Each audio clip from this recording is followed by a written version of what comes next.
Happening today, the Cultures and Communities Festival continues. Simone Woolridge talked with one man holding an interactive conversation tonight about food justice. Happening today at Milwaukee's Oriental Theater, day 2 of the Cultures and Communities Festival. Many are expected to be in Milwaukee through the rest of this week and into this weekend. They'll hear from authors, filmmakers, actors, chefs, and of course other professionals.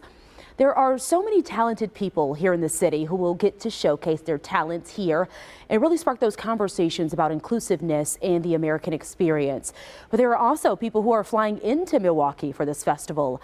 I spoke with one man in particular who has been working all across the country. Bryant Terry will be here tonight for an interactive conversation and live cooking demonstration. He's an author and chef who lives in the Bay Area and has been on national networks to talk about food justice, which he advocates for. And you're probably wondering what that means. So I asked him that. What does that mean, especially for those in and around Milwaukee? Bryant Terry spoke about the importance of eating cultural food, something that we can connect with. In Black communities in particular, he talked about the history of health issues that stem from preventable diet-related illnesses and moving away from the stereotypes of what people would consider go-to foods in communities of color.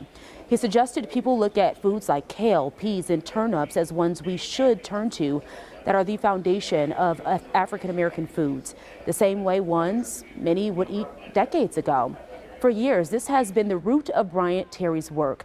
He continues to fight for access to healthy food and clean water, especially in communities of color.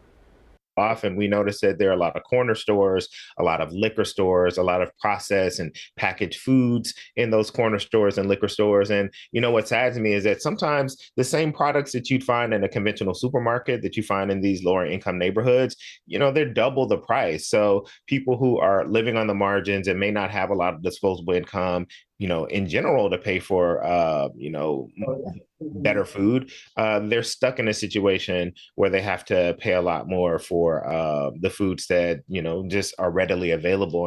Today, Bryant will be supported by local chefs. He will showcase his book called Black Food that includes recipes.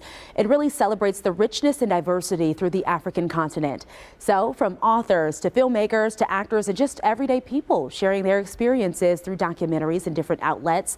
The Cultures and Communities Festival really does focus on everyone.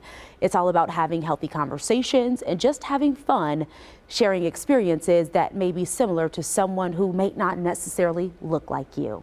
Simone Woolridge, TMJ4 News.